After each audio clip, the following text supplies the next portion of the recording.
Thank you, Mr. Speaker. Mr. Speaker, the United States Constitution is the law of the land. It must be followed in the spirit and in the letter of the law. Article 2 and Section 2 gives the executive authority to appoint certain public ministers with advice and consent of the U.S. Senate. When the Senate is in recess, the executive can make temporary appointments until the end of that legislative session. See, the Constitution envisions cooperation by the executive with the Senate over naming persons to offices that rule over the people of America. Both the executive and the Senate must agree prior to an official appointment. The Senate, within their legal prerogative, has been blocking 3 NLRB appointments and the appointment of the head of the new Consumer Financial Protection Bureau.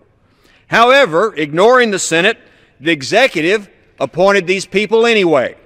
He declared the Senate was in recess when he made such appointments. But was it? Well, constitutional experts disagree. The Senate was in a pro forma session.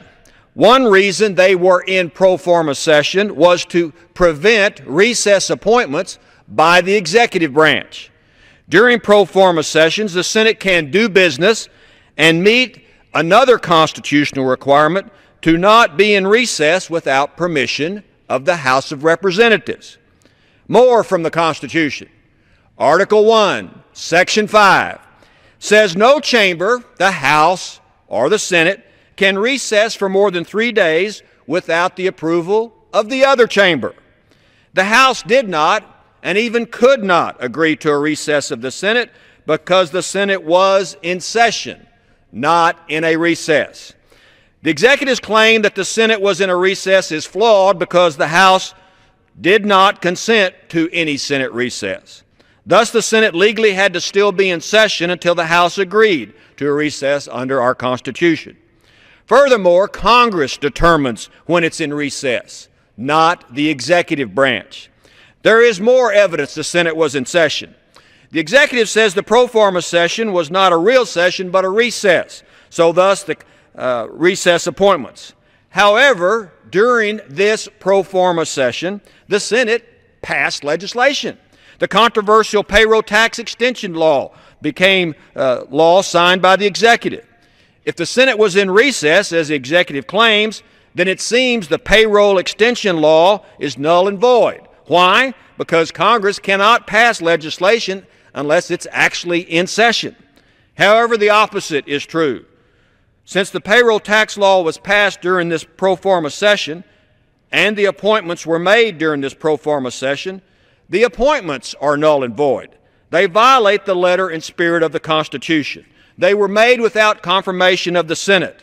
These were not recess appointments because the Senate was in session. The executive cannot have it both ways. The executive cannot use linguistic gimmicks to redefine the words recess and session to his own liking, just so he can have it his way.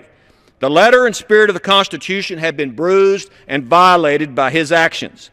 The Constitution must be followed whether one agrees with what it says or not. Even if the executive wins his argument, which is legally and logically flawed, he has ignored the framework of the Constitution, which is built on executive cooperation with Congress. The executive went his own way, and that's just